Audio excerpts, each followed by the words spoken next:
ஓம் சாயிரம். ஓம் சாயிரம். உன் வாழ்க்கை என்பது இனிமேல்தான் தீர்மானிக்கப்பட வேண்டும் என்று எண்ணிக்கொண்டிருக்காதே. ஏற்கனவே அனைத்துமே தீர்மானிக்கப்பட்டதுதான். தீர்மானம் செய்ததுதான் இது நாள் வரை உன் வாழ்க்கையில் நடந்தது. இனியும் அப்படித்தான் நடக்கும்.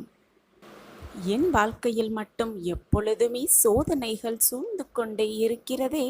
சோதனை மட்டுமே என் வாழ்க்கையில் எப்பொழுதும் வந்து கொண்டே இருக்கிறதே என்று வருத்தப்படாதே. சோதனைகள் வருவது உன்னை சீர்படுத்துவதற்காகத்தான் என்பதை புரிந்து கொள்.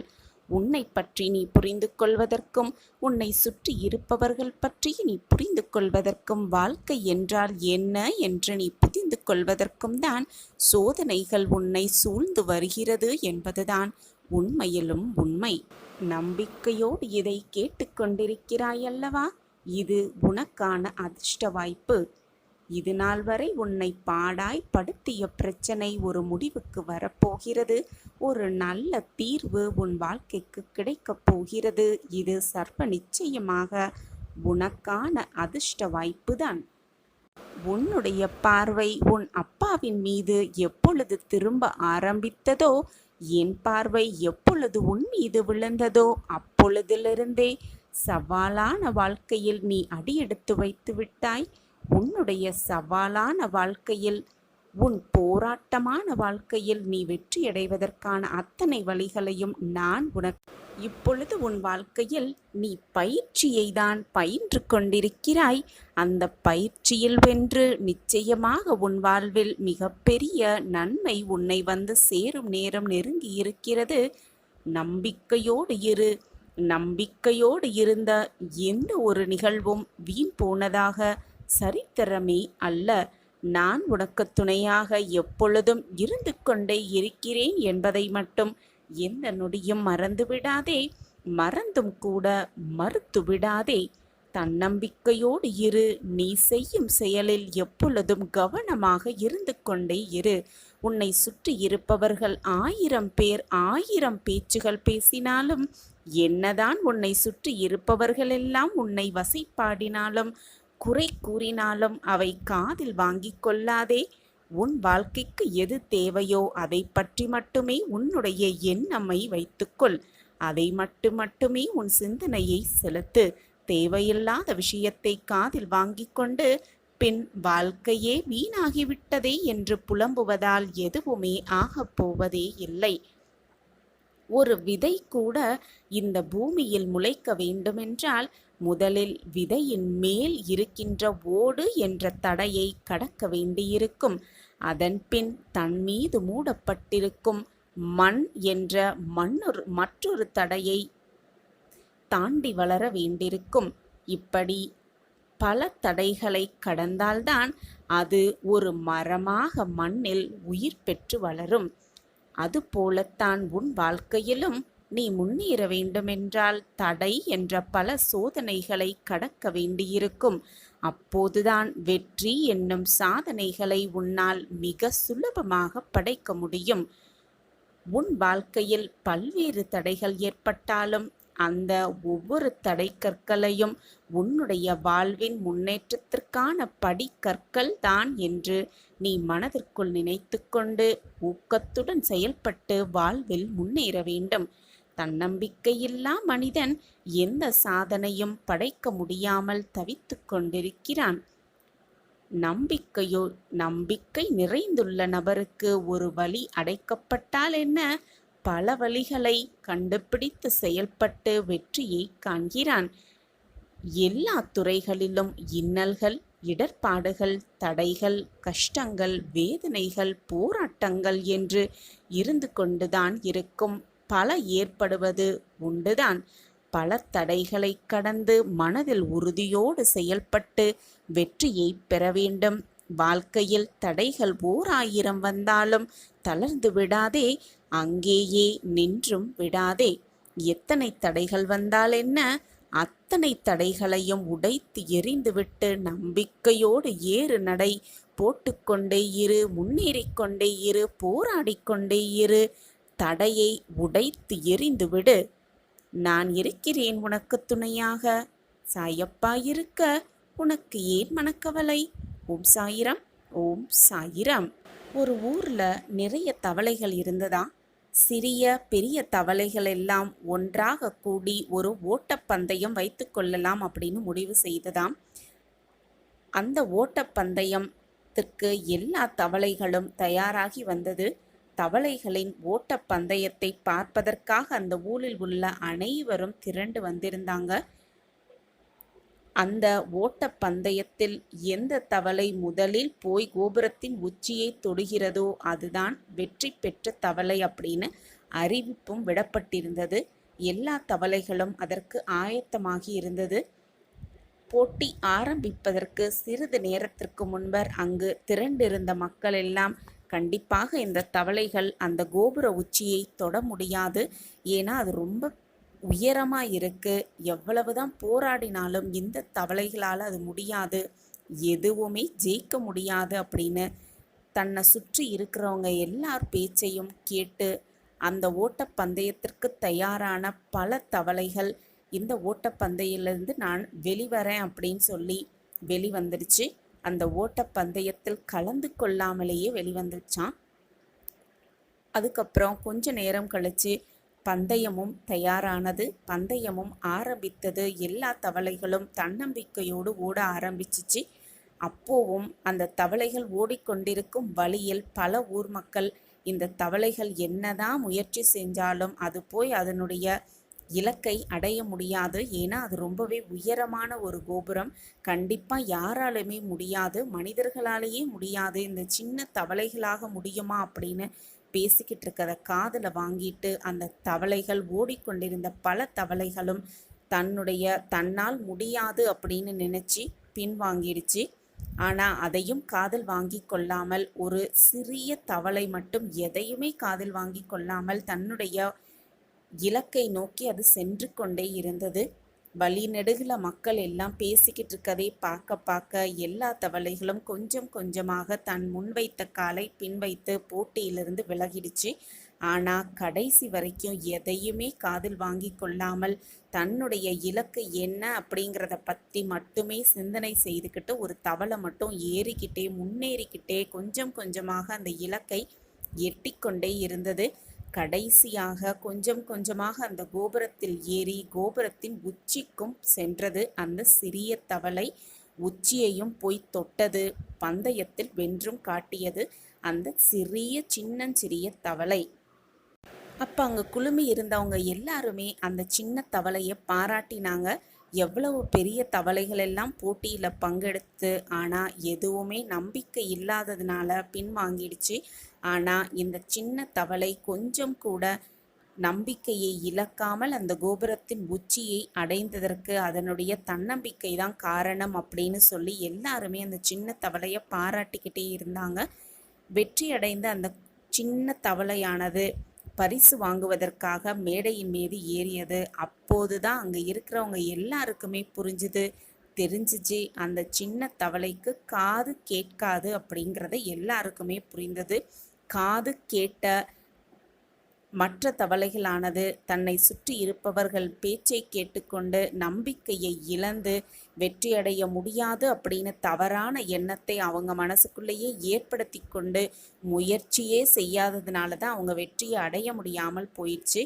ஆனால் இந்த சின்ன தவளைக்கு காது கேட்காததுனால் தன்னை சுற்றி நடக்கும் யார் என்ன பேசுகிறாங்கங்கிறத எதையுமே காதில் வாங்கி கொள்ளாமல் தான் அடைய வேண்டிய இலக்கை மிக சுலபமாக அடைந்து வெற்றியையும் தன்வசமாக்கி கொண்டது. இந்த கதையிலிருந்து நாம் கற்றுக்கொள்ள வேண்டிய விஷயம் என்னன்னு பார்த்தோன்னா, எதையுமே எந்த விஷயத்தையும் செய்ய முடியாதவர்கள் தான் அந்த விஷயத்தை பார்த்து பயப்பட செய்வாங்க. அவங்களால எதையும் செய்ய இயலும் அப்படின்னு முடிவு தன்னம்பிக்கை நம்மக்கிட்ட இருந்ததுன்னா முடியாததையும் முடித்து காட்டும் வல்லமை நம்மக்கிட்ட வந்துடும். முடியாது அப்படின்னு சொல்லக்கூடாது. எந்த ஒரு விஷயத்தையும் முயன்று பார்த்து கொண்டே இருக்க வேண்டும். அப்படி முடியாது அப்படின்னு சொல்கின்றவர்கள் சொல்லிக்கொண்டே போகட்டும். நம்மை சுற்றி இருப்பவர்கள் 1000 பேர் 1000 சொன்னாலும் நம்மளால் முடிகிறத நம்ம முடித்தே காட்டணும். நம்ம காதை செவிடாக வைத்துக்கொண்டு சுற்றி இருப்பவர்கள் என்ன பேசுகிறார்கள் என்பதை கொஞ்சம் கூட காதில் வாங்கி கொள்ளாமல் நாம் அடைய வேண்டிய இலக்கை அடைந்து வெற்றியை நம்வசமாக்கிக் கொண்டு பின் அவர்களை திரும்பி பார்க்கணும். அப்பொழுதுதான் பேசினவங்க எல்லாம் வாயடைத்து நிற்பார்கள். நாம் பேசினதெல்லாம் வீண், முயன்றால் முடியாதது எதுவுமே இல்லை அப்படிங்கிறத புரியும்படி மற்றவர்களுக்கு நாம் தெளிவுபடுத்தணும்.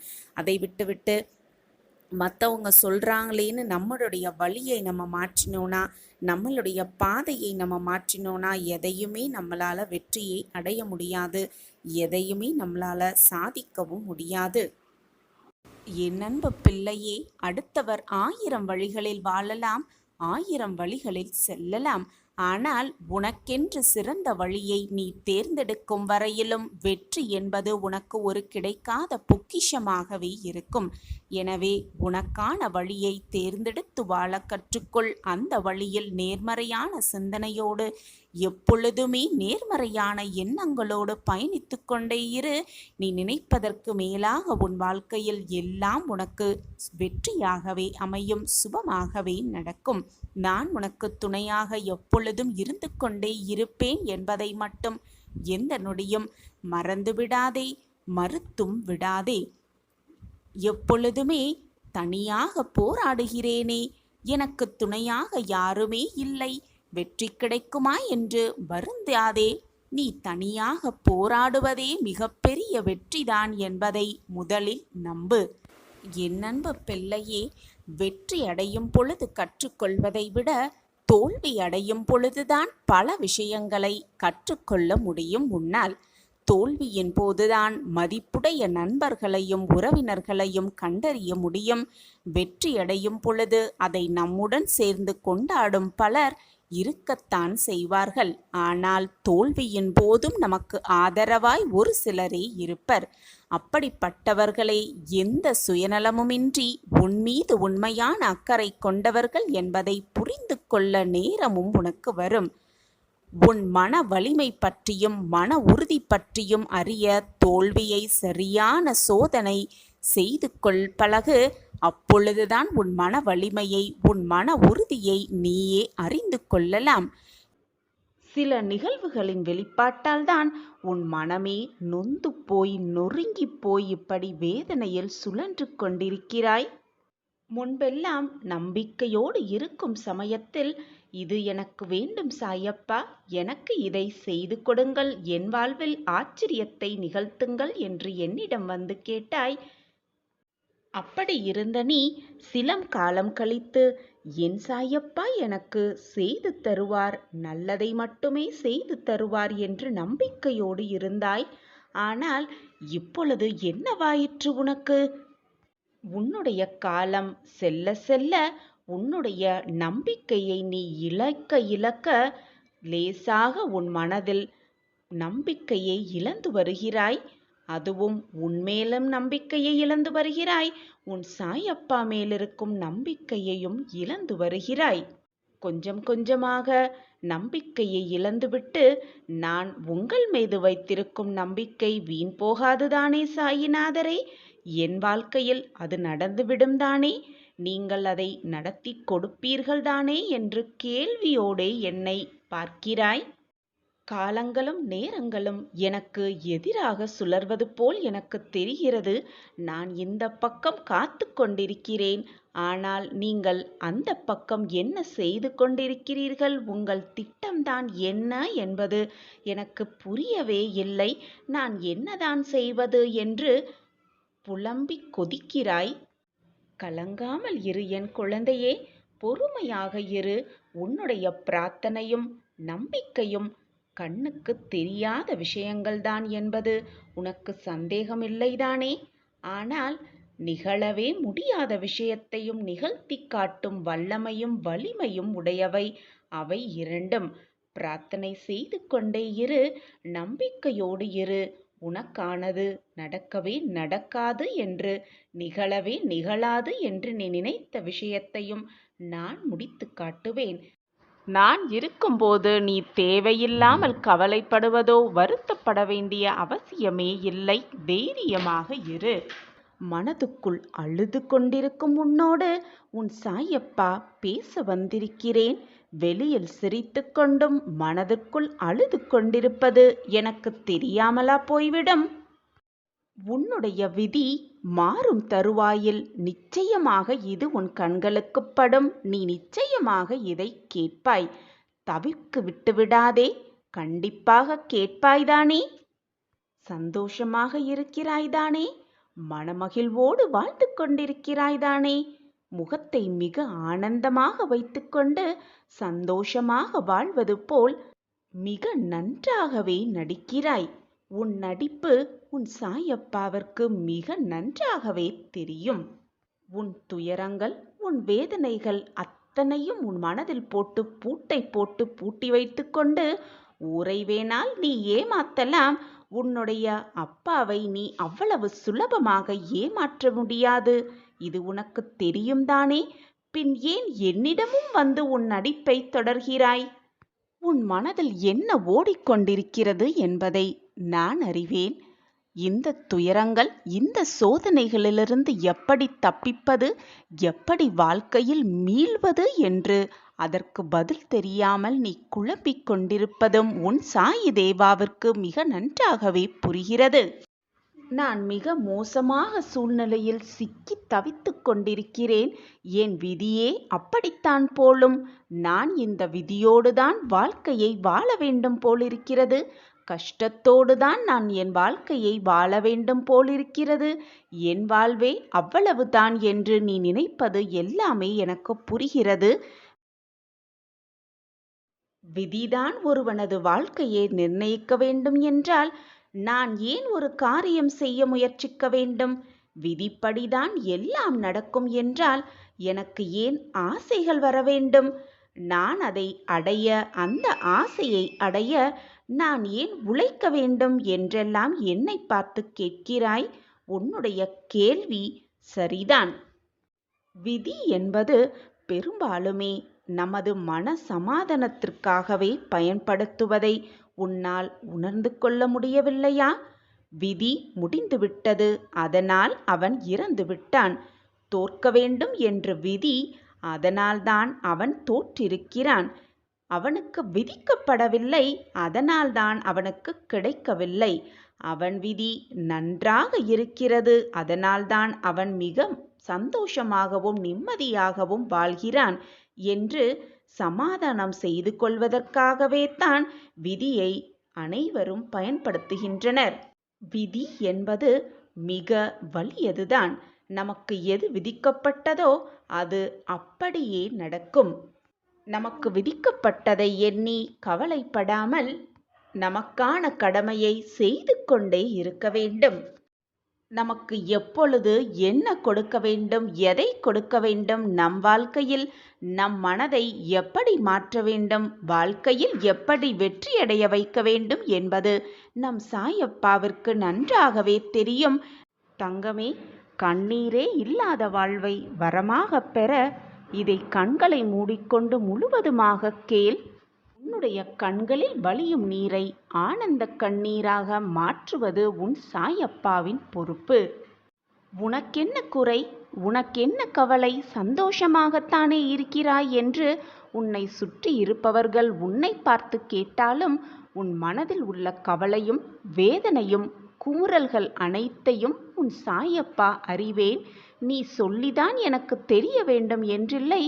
என்னை ஒரு பார்வை பார்த்தாலே போதும், உன் மனதில் உள்ள அனைத்தையும் நான் புரிந்து கொள்வேன் என் தங்கமே. தங்கமே, கவலைப்படாதே. உன் கண்ணீரெல்லாம் உன் உடலிலிருந்து வற்றி போகும் அளவிற்கு அழுது தீர்த்து விட்டாய். இனி உன் கண்ணீரெல்லாம் மாறப்போகிறது. ஆனந்த களிப்பில், சந்தோஷத்தில் சந்தோஷமாக பொங்கி எழப்போகிறாய். அது உன் சாயப்பாவின் பொறுப்பு. உன்னுடைய கண்ணீர் காலங்களிலிருந்து வெகு தொலைவாக உன்னை நான் அழைத்து செல்லப் போகிறேன். அந்த இடத்தில் சந்தோஷம் மட்டுமே நிறைந்து இருக்கும். கண்ணீருக்கோ வேதனைக்கோ சோதனைக்கோ மன குமுறல்களுக்கோ அங்கே இடம் இருக்கவே இருக்காது என் குழந்தையே. யாரிடமும் பகைமை கொள்ளாதே, யார் மனதையும் புண்படுத்தாதே. மறந்தும் கூட யாரையும் நோகடிக்காதே. மற்றவர்கள் மீது பகைமை வளர்த்து கொண்டால் உன் நிம்மதிதான் தொலையுமே தவிர எதையுமே சாதிக்கவே முடியாது. எனவே மற்றவர்கள் உனக்கு கெடுதலே செய்திருந்தாலும் அவர்களை மிக சுலபமாக மன்னித்துவிடு. அதுவே அவர்களுக்கு நீ கொடுக்கும் தண்டனை. இதுவரை உன் வாழ்வில் நடந்தவையெல்லாம் நடந்தவையாகவே இருக்கட்டும். முடிந்ததெல்லாம் முடிந்ததாகவே இருக்கட்டும். இனி உன் வாழ்வில் என்ன நடக்கப் போகிறதோ ஏது நடக்கப் போகிறதோ என்று பயத்தோடு இருந்து உன் மனதை, உன் நிம்மதியை நீயே தொலைத்து கொள்ளாதே. இப்பொழுது இந்த நொடி எவ்வளவு மகிழ்ச்சியாகவும் ஆனந்தமாகவும் இருக்க முடியுமோ அவ்வளவு சந்தோஷமாக இரு, அமைதியாக இரு. உனக்கு வேண்டியதை வழங்க உன் அப்பா இருக்கிறேன். பின் ஏன் உனக்கு பயம்? முடிந்ததை நினைத்து நினைத்து வருந்துவதை விட உன்னால் இது முடியும், உன்னால் சாதிக்க முடியும், உன்னால் வெற்றியை எட்டி பிடிக்க முடியும் என்று சொல்பவர்களிடம் உன் பழக்கத்தை அதிகப்படுத்திக்கொள். அவர்களிடம் உன் நட்பை அதிகமாக வளர்த்துக்கொள். அப்பொழுது அவர்களின் எண்ணம் போல் உன் எண்ணம் போல் உன்னுடைய வார்த்தைகளில் வரும் நேர்மறை சிந்தனை போல் எல்லாமே உனக்கு நல்லமயமாகவே மாறும். எனவே எந்த சோதனை வந்தாலும் எந்த பிரச்சனை வந்தாலும் அதை கண்டு பயப்படாமல் பின்வாங்கி விடாமல் தைரியத்தோடு எதிர்த்து நின்று முயற்சி செய்து கொண்டே இருக்க வேண்டும். நிச்சயமாக வெற்றி கனியை எட்டி பறித்தே விடுவாய். உன்னுடைய துன்பங்கள் எல்லாம் ஒரு சேர்ந்து பல இடங்களில் உன்னை கோபப்பட வைக்கிறது. விரக்தியின் வெளிப்பாடாகத்தான் அந்த கோபம் வருகிறது என்பது புரிந்து கொண்டு செயல்படு. அது உனக்கு, அந்த கோபம் உனக்கு நல்லதல்ல குழந்தையே. உன் விரக்தியின் காரணமாக உனக்கு கோபம் வருகிறது என்றால் அந்த கோபத்தை கொஞ்சம் கொஞ்சமாக குறைத்துக்கொள். உன் கோபத்தால் மற்றவர்களின் மனம் காயப்பட்டால் அது உனக்கு நல்லது கிடையாது. உனக்கு எது வந்தாலும் அது மற்றவர்களை வாழ வைக்க வேண்டுமே தவிர உனக்கு கோபம் வந்து விட்டதால் மற்றவர்களின் மனம் புண்படிப்படியாக நடந்துவிடக்கூடாது. உன் கோபத்தால் மற்றவர்கள் வாழ்க்கை எதிலும் கெட்டுவிடவும் கூடாது. அதை கவனமாக பார்த்து நடந்து கொள். உன் வாழ்க்கையில் நீ மிக கவனமாக இருக்க வேண்டிய சமயமும் இதுதான். விரக்தியின் உச்சத்தில் இருக்கும் என் குழந்தை, கோபப்படாமல் தைரியமாக நம்பிக்கையோடு போராடிக்கொண்டே இரு. உன் வாழ்க்கையில் வாழ்க்கையை வாழ்ந்து காட்டியே விடலாம் உன் சாயப்பா துணையோடு. எனக்கு முன்பாக தவறு நடக்கும் பொழுது நான் எப்படி அப்பா கோபப்படாமல் இருக்க முடியும் என்று நீ என்னிடம் கேள்வியாக கேட்பது எனக்கு புரிகிறது என் கண்மணியே. கோபம் என்பது நல்லதுதான். ஆனால் அதை இடம், பொருள், ஏவல் அறிந்து செயல்படுத்த வேண்டும். அதில் மிக கவனமாக இருக்க வேண்டும் என் பிரிய குழந்தை. கோபம் என்பது நெருப்பு போன்றது. அது அழகான தீபத்தை ஏற்றவும் உதவும், ஒரு வீட்டை எரிக்கவும் உதவும். எனவே அந்த கோபம் என்னும் நெருப்பை நீ எப்படி பயன்படுத்த வேண்டும் என்பதில்தான் இருக்கிறது உன் வெற்றிக்கான வாழ்க்கை. எனவே என் குழந்தையே, எதை செய்வதற்கு முன் நிதானமாக நின்று யோசித்து பின் செயல்படு. உனக்கு துணையாக பக்கவாட்டிலும் முன்னும் பின்னும் அனைத்துமாக உன் சாயப்பா உனக்கு இருந்து கொண்டே இருக்கிறேன். நீ தவறான பாதையில் செல்லும் பொழுது உன்னை தாங்கி பிடிப்பேன். உன்னை நல்வழியில் அழைத்து செல்லும் அனைத்துமாக உன் அப்பா இருக்கிறேன். எனவே எதற்கும் பயப்படாதே. அன்பு இருக்கும் இடத்தில்தான் கோபமும் இருக்கும் குழந்தையே. நீ என்மேல் கோபப்பட்டால் நான் தவறாக எடுத்துக்கொள்ள மாட்டேன். ஏதோ உன் மன வேதனையினால்தான் நீ என்னிடம் வந்து இப்படி கொட்டுகிறாய் என்பது எனக்கு புரியும். உன் மன வேதனையை அனைத்தையும் என்னிடம் வந்து கொட்டிவிடு. நிச்சயமாக உன் வேதனைக்கு, உன் மன வலிக்கு மருந்தாக உன் அப்பா எப்பொழுதும் இருப்பேன் என் பிள்ளையே. குழந்தையே, வாழ்க்கையில் நிம்மதியையும் சந்தோஷத்தையும் நீ தேடுவது எனக்கு வியப்பாக இருக்குது குழந்தையே. நீ எங்கு போய் தேடினாலும் அது உனக்கு கிடைக்கவே போவதில்லை.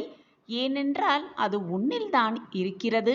நீ மனதை நிம்மதியாக வைத்து கொண்டாலே போதும். சந்தோஷமும் நிம்மதியும் ஆனந்தமும் தானாகவே வந்து குடிக்கொண்டுவிடும் உன் மனதிலும் உன் வாழ்க்கையிலும்.